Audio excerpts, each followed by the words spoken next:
Bonjour, je m'appelle Simon Gaudreault, passionné de vin. Bienvenue aux capsules formation SEQ Restauration. Aujourd'hui, on va parler des pastilles de goût de la SEQ, les fameuses pastilles colorées que vous avez déjà vues, que vous connaissez.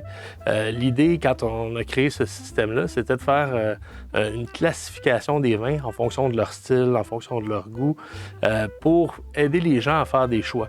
Il y a des gens qui se sentent un peu intimidés quand ils rentrent dans une succursale parce qu'ils n'ont pas l'impression d'avoir nécessairement les bons mots pour décrire leur goût. Donc, en créant un système comme ça, relativement simple, l'idée, c'était d'avoir une base commune pour initier la conversation. Peut-être que, par exemple, vous avez goûté un Sauvignon blanc fruité et vif que vous avez beaucoup aimé, bien, vous pourriez être tenté d'essayer un Riesling qui fait partie de la même pastille, qui est également fruité et vif, parce que justement, ces vins-là vont partager des caractéristiques communes. Sur votre carte des vins, peut-être que vous avez déjà certains vins qui ont des pastilles de goût, peut-être que non.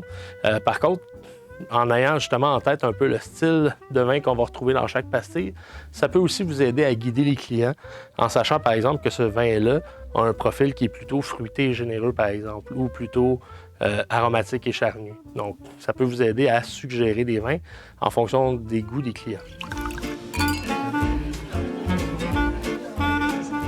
Donc, si on commence par les pastilles de blanc, dans les pastilles de blanc, on va avoir 5 pastilles.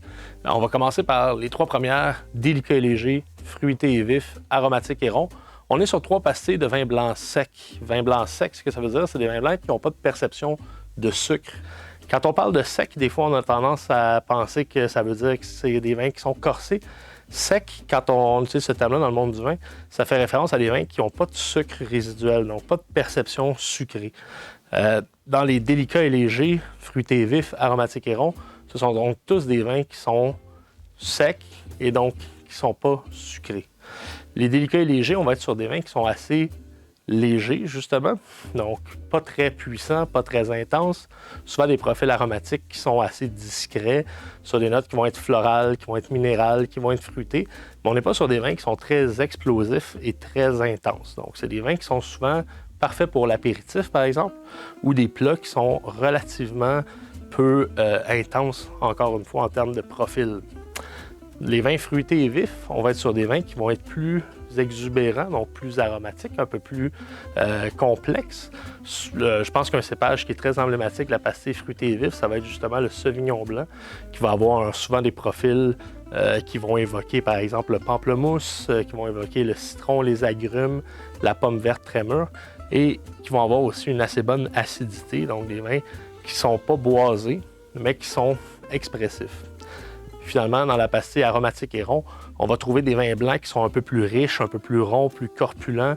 Quand on va avoir des accents boisés, on va souvent être dans la pastille aromatique et rond, donc des vins qui ont de la texture, qui ont de la longueur, qui sont riches et qui vont avoir plus de complexité. Donc des vins qui ont plus de volume, plus de texture, plus de structure aussi.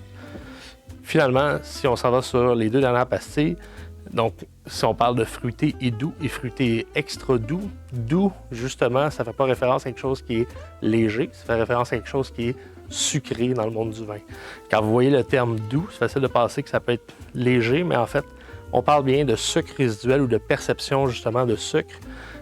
Les fruités et doux, on va être sur des vins qu'on va considérer comme demi-secs la plupart du temps, donc des vins qui sont légèrement sucrés.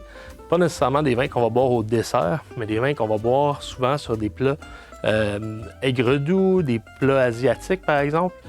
On peut penser en termes de style qui est très évocateur à des Riesling qu'on va trouver des fois en Alsace. On peut penser à des Riesling allemands qui vont avoir justement ce profil-là où est-ce qu'on va avoir un peu de sucre, mais sans que le vin soit très sucré en bouche. Et finalement, on va avoir les fruités extra doux. Fruité et extra doux, on est vraiment sur des vins qui sont plus liquoreux, plus moelleux, donc des vins qui sont riches en sucre. Et on va souvent réserver ces vins-là pour la fin du repas ou pour le dessert. On peut penser par exemple à des vendanges tardives du Québec.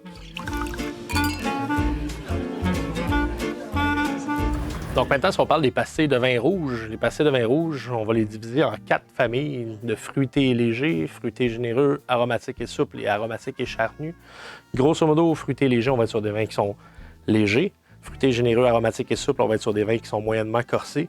Et finalement, aromatique et charnu, on va être sur des vins qui sont corsés. Qu'est-ce que ça veut dire un vin qui est corsé? Un vin qui est corsé, c'est un vin qui a justement de l'intensité, qui va avoir aussi une structure qui est un peu plus proéminente. Quand on parle de structure dans les rouges, entre autres, on va parler des tanins du vin. Les tanins, c'est ce qui est amer et astringent, donc ce qui provoque la sensation un peu d'assèchement en bouche.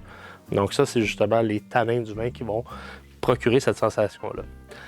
Si on commence avec les vins fruités et légers, sur fruités et légers, on est sur des vins rouges qui sont assez faciles d'approche, donc qui n'ont pas des grosses structures. On est sur des vins qui sont gourmands, assez simples généralement sur un registre de fruits.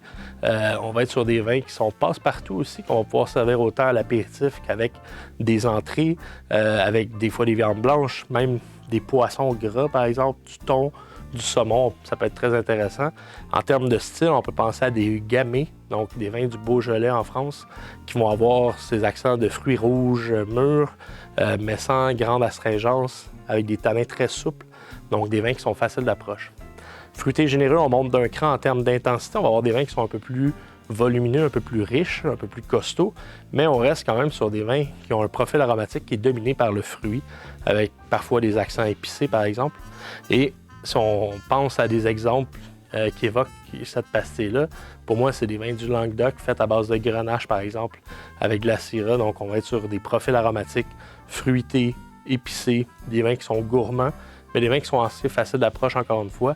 Et on va penser à des viandes blanches qu'on va faire griller sur le barbecue, un filet de porc, par exemple, qu'on va faire griller.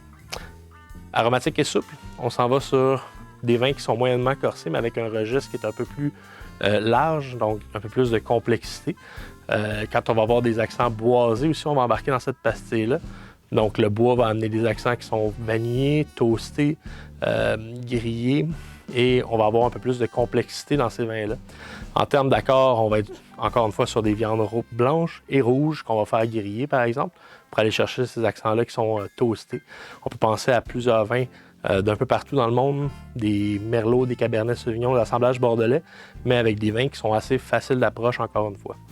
Finalement, quand on va sur des vins aromatiques et charnus, on est sur des vins rouges qui sont corsés, donc là, vous allez avoir une structure tannique un peu plus présente, vous allez avoir de la concentration, vous allez avoir des taux d'alcool parfois qui sont plus élevés, donc on est sur des vins qui vont être servis souvent avec des plats qui appellent ce genre de vin-là, donc des viandes rouges, saignantes, grillées, des viandes qu'on a fait braiser.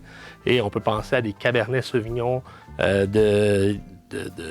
du Nouveau Monde ou du Bordelais, par exemple, qui vont avoir un registre plus toasté et une structure un peu plus proéminente. En terminant, les pastilles de goût, c'est un outil qui est simple, mais qui peut vraiment donner un coup de main pour démarrer la conversation. Des pastilles, il y en a aussi pour les vins rosés, il y en a pour les vins mousseux, il y en a même pour les spiritueux. Vous pouvez trouver toutes les informations sur resecu.com ou sinon rester à l'affût. Dans une prochaine capsule, on va pouvoir regarder ça ensemble. Santé!